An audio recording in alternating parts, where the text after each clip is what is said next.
My dear all, in part 3 of Accounting for Non-Profit Organization, we are going to learn about the last part of the financial statements prepared by a non-profit organization, that is balance sheet. So I, Dr. Aarti Mudaliar, Department of Commerce, the Bhopal School of Social Sciences, am going to explain about the balance sheet to be prepared by a non-profit organization. Well, this balance sheet is quite similar to the balance sheet prepared by a profit-making organization. That is, all the liabilities are recorded under the liabilities head and all the fixed assets and current assets are recorded under the head assets. There are a very few assets which are used or utilized by a non-profit organization, like the fixed assets may be building or can be pavilion in case of a sports non-profit organization. It can be a hospital if it is a charitable hospital, or can be books or other stationery or other equipments and all. So there is not a lot of adjustments related to assets, recording of assets in the asset side of the balance sheet, but of course we must learn that how the liability side is constructed in the balance sheet. So let me tell you that in the balance sheet, the first thing which we record is a general fund. It is also known as accumulated fund or corpus fund, but it is recorded mostly with the name of capital fund. Yes, it is just the same like capital in a profit-making organization, but it belongs to an owner. And here, since it is created by all the capital receipts which are not allocated for a specific purpose, hence it is recorded as capital fund. Now, this capital fund keeps on accumulating because of the surplus which is added to the capital fund at the end of the year, and it may deteriorate or decrease because of the deficit which may be incurred at the end of the year. That is all about capital fund. Sometimes a specific funds which are not utilized for that specific purpose can also be allocated to the capital fund, which may increase this particular fund.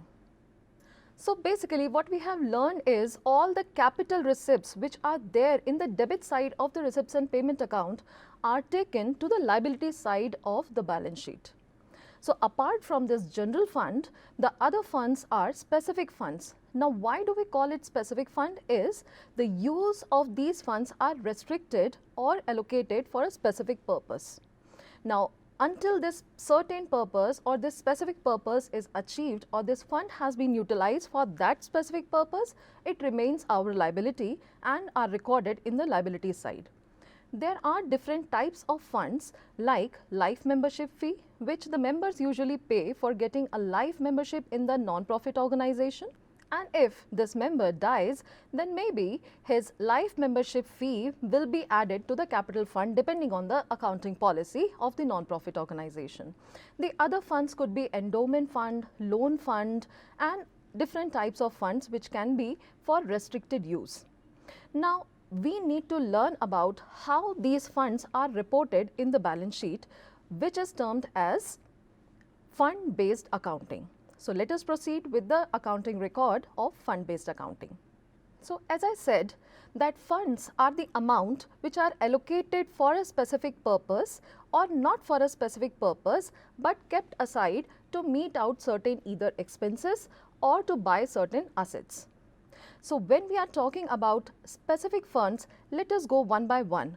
So let us start with the funds, the specific funds mind you, for meeting out certain expenses or for carrying out certain activities.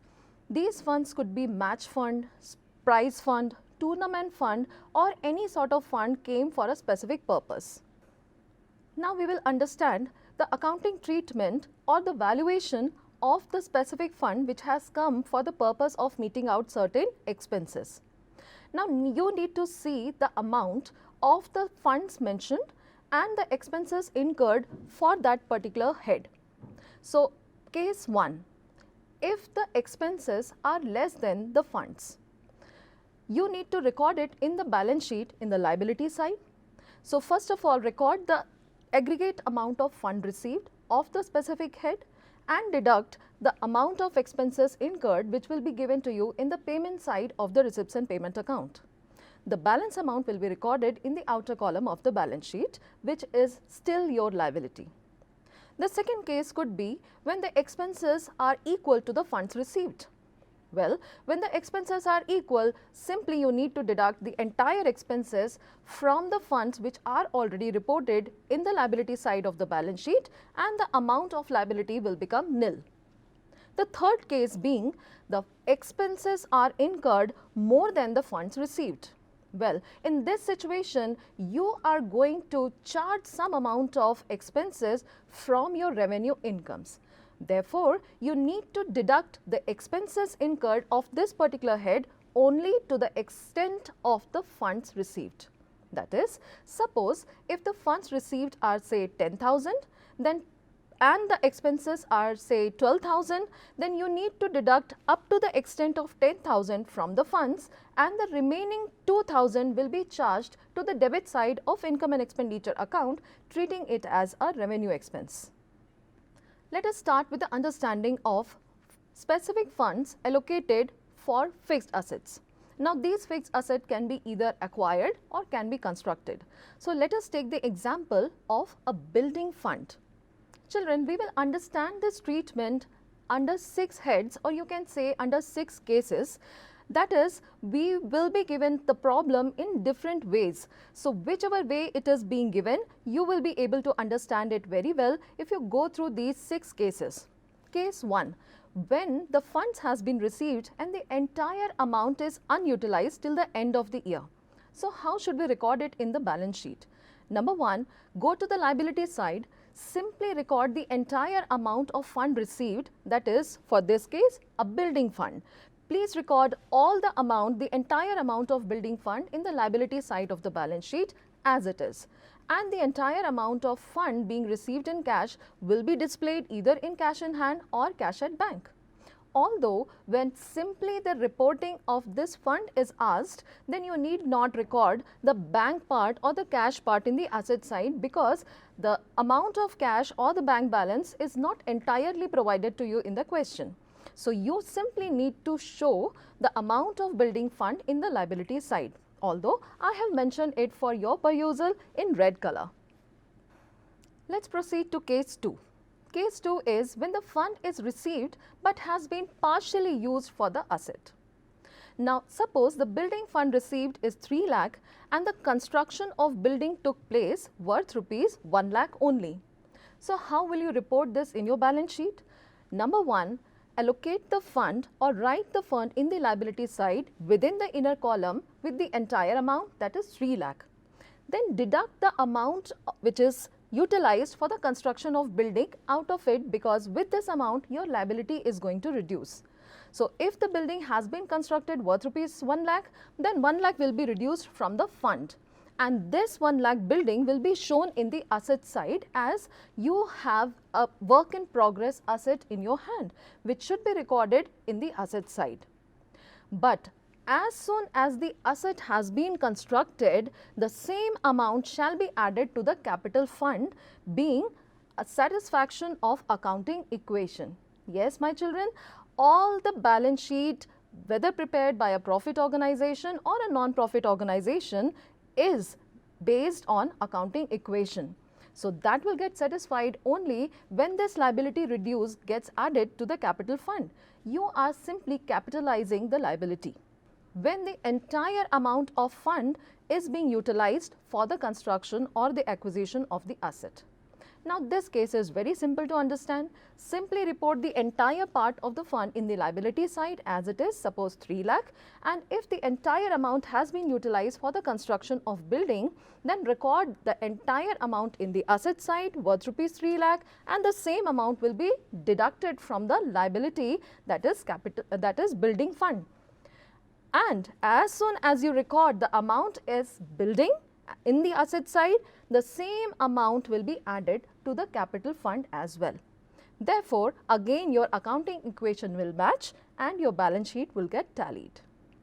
Let us understand case 4, that is, the amount of building fund is partially invested, and because of this investment some earning has been received. Well, mind you, whenever the investment is done for a specific purpose, any income earned out of it cannot be utilized for the revenue purposes. That is, it can never be taken to the income side of the income and expenditure account. That is, it cannot be credited to income and expenditure account, treating it as a revenue income. So what shall we do with that? Well, such an income must be added to the specific fund itself, being an increase in the liability, because it also will be utilized for that specific purpose only.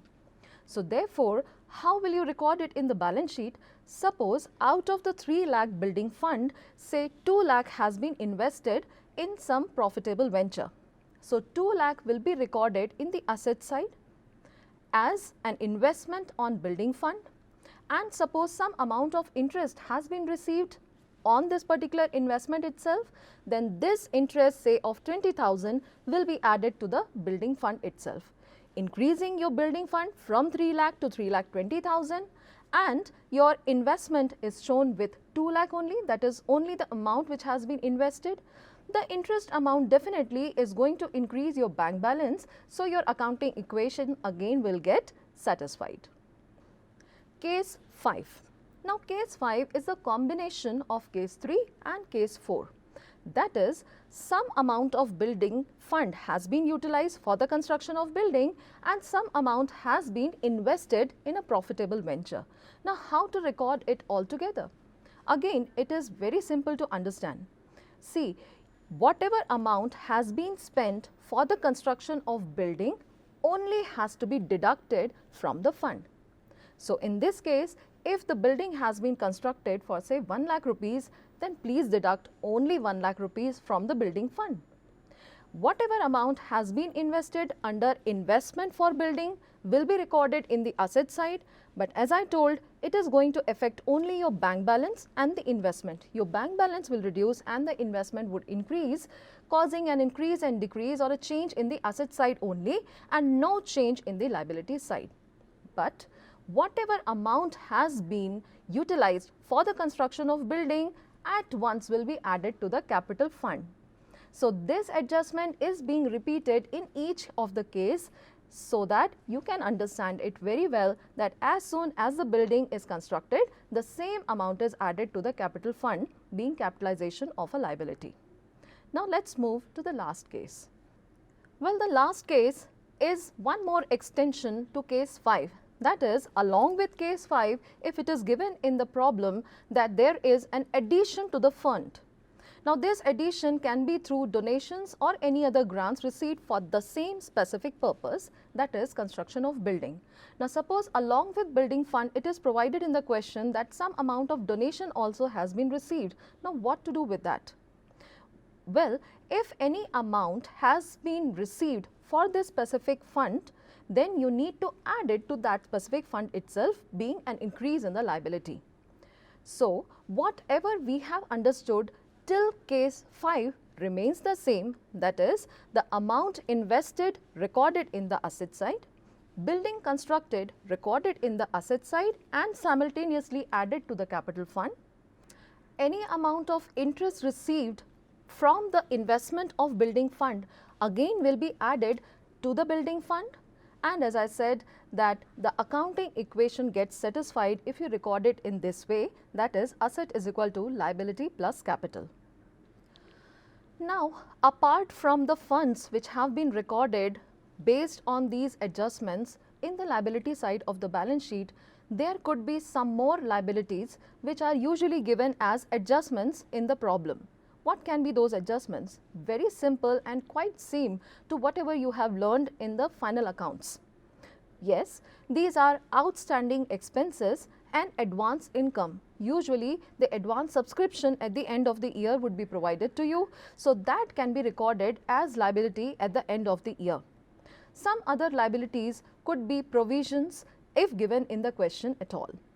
Then, coming to the asset side, apart from the assets purchased during the year which are given usually in the payment side of the receipts and payment account as capital payments, there could be certain adjustments provided to you in the balance sheet related to depreciation, related to sale of asset. Well, always remember, whenever you are recording the assets in the asset side, please record it at the book value. If depreciation has been provided, please calculate it as per the method given in the question. That is, if the time has been mentioned, then calculate it for the corresponding time, and if the method has been provided to you in the question, then apply that particular method for the valuation of depreciation. If the value of depreciation or the rate of depreciation has been given in the question, as well as the asset or a part of asset also has been sold, then the sequence would be, first of all, record the book value of the asset or the gross block of the asset, that is the opening balance of the asset, deduct depreciation out of it, and then deduct the book value of the part of asset sold. Yes, you have to deduct the book value, not the sale proceeds. Why? Because any profit or loss arising out of this sale has already been recorded in the income and expenditure account, and the assets are always recorded at book value, keeping in mind the cost concept. Apart from the assets, there can be some other adjustments given in your additional information which has to be recorded in the asset side, and that is the closing stock of the consumable stores, like closing stock of stationery or closing stock of sports material, or maybe closing stock of say books. Some other adjustments could be of prepaid expenses and outstanding subscription or accrued income. I hope putting all the concepts together, that is the preparation of receipts and payment account, preparation of income and expenditure account, and based on it preparation of balance sheet is absolutely clear to all of you. Well, sometimes the amount of capital fund will not be provided to you in the question. In that case, you need not panic. What you have to do is to prepare an opening balance sheet and to find out the amount of opening capital fund. How will you find it out?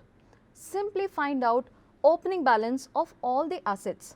That is, the first thing would be the opening cash given to you as to balance brought down in the receipts and payment account in the debit side. This is the opening cash or bank balance provided to you. This will form your first asset. Find out if any outstanding subscription has been given to you in the additional information, but of the previous year or maybe at the beginning of the year. This will also be recorded in the asset side. If any advance subscription has been provided to you of the previous year, that shall be recorded in the liability side, along with any outstanding expenses in the beginning of the year. Similarly, if there are any prepaid expenses of the previous year or at the beginning of the year, shall be recorded in the asset side. This we are talking about preparation of opening balance sheet, mind it. Then find out in the additional information if any opening balances of assets and liabilities are provided to you. For example, loans, life membership fees, or any building, equipments, or any sort of assets, but record only the opening balances. The balancing figure would be your capital fund, that is excess of assets over liabilities would be nothing but your opening capital fund. Simply based on the accounting equation, you will find this amount. So, a little care has to be taken while preparing the opening balance sheet regarding the special items, that is outstanding incomes and expenses, similarly prepaid expenses and advance incomes. I hope by now we are all well versed with the entire chapter of accounting for non-profit organization. The more you practice, the well you will be. See you soon in my next video. Till then, keep practicing and keep learning. Thank you.